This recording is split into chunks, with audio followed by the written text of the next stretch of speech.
17। फिर इस्राएलियों की सारी मंडली सीन नामक जंगल से निकली और यहोवा के आज्ञानुसार कूच करके रपीदीम में अपने डेरे खड़े किए, और वहां उन लोगों को पीने का पानी ना मिला। इसलिए वे मूसा से वाद विवाद करके कहने लगे, हमें पीने का पानी दे।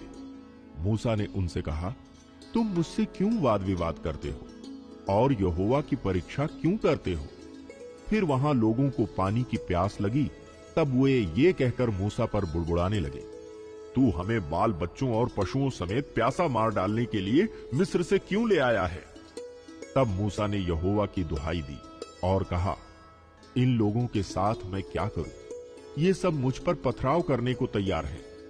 यहोवा ने मूसा से कहा, इस्राएल के वृद्ध लोगों में से कुछ को अपने साथ ले ले, और जिस लाठी से तूने नील नदी पर मारा था उसे अपने हाथ में लेकर लोगों के आगे बढ़ चल।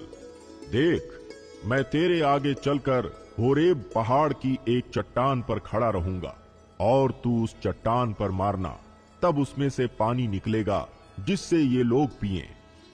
तब मूसा ने इस्राएल के वृद्ध लोगों के देखते वैसा ही किया, और मूसा ने उस स्थान का नाम मस्सा और मरीबा रखा, क्योंकि इस्राएलियों ने वहां वाद विवाद किया था और यहोवा की परीक्षा ये कहकर की, क्या यहोवा हमारे बीच है या नहीं?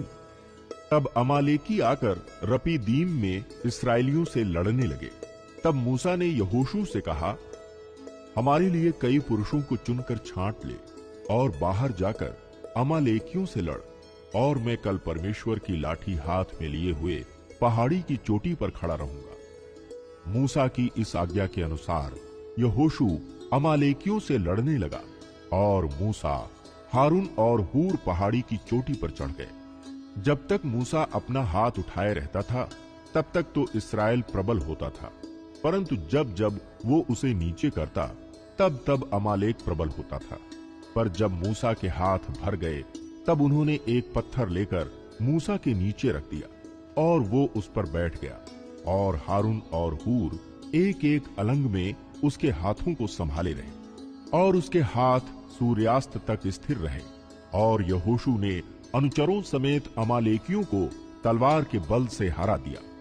तब यहोवा ने मूसा से कहा, स्मरणार्थ इस बात को पुस्तक में लिख ले, और यहोशू को सुना दे कि मैं आकाश के नीचे से अमालेक का स्मरण भी पूरी रीति से मिटा डालूंगा। तब मूसा ने एक वेदी बनाकर उसका नाम यहोवा निस्सी रखा, और कहा, यहोवा ने शब्द